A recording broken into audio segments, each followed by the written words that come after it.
Hello, families and friends around the world. This is Pat John-Oseh, and today on the Message of Hope with Pat, I have a special guest, an amazing personality, Ayotunde Adebisi. He was born in the north-central parts of Nigeria, where he had his childhood. He studied mathematics and computer science at the Open University, Abuja. He is currently a resident in the United States, where he works with a communication company as a communication assistant. Over to you, please. Thank you, Pat, and much appreciated. I'm really grateful to be here again, to see you again. I relocated to the United States just about sometimes in 2020, over a year now. And shortly after my arrival in the United States, that was when the global pandemic hit. There was total lockdown everywhere. You can't go anywhere. Everybody just had to stay home.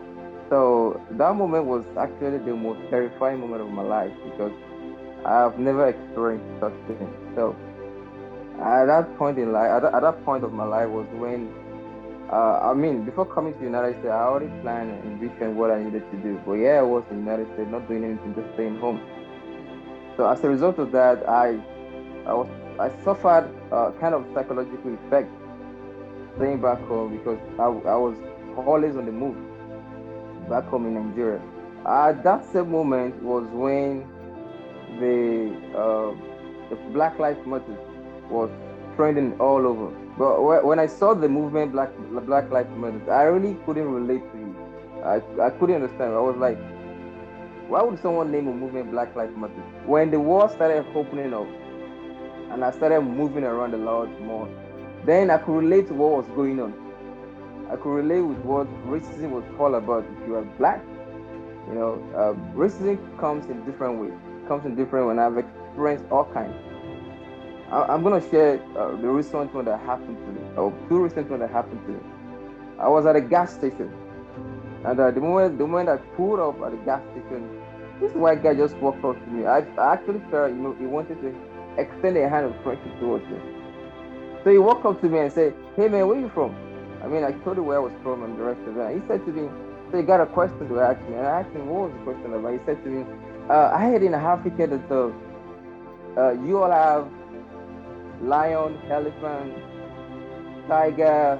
He names all kind of wild animals. That you all have all those kind of animals as pets in Africa. As pets in Africa.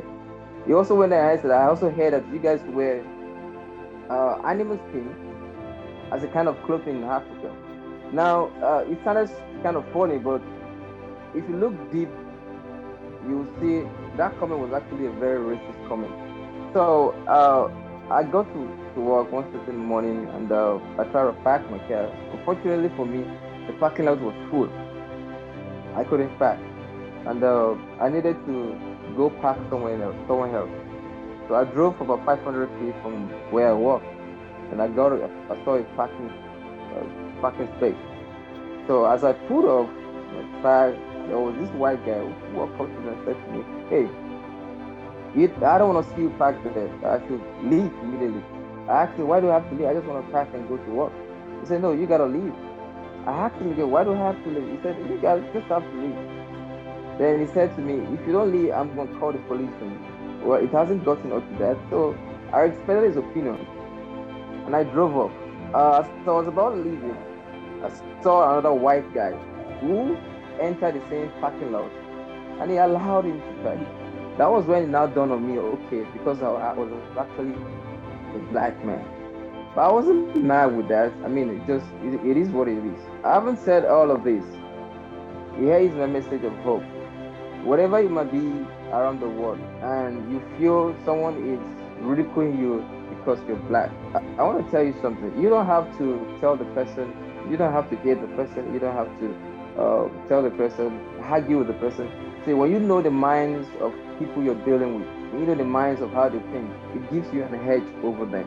So if you needed to relate with them with love, relate with them with understanding. That it's a foundation that has been built over the years.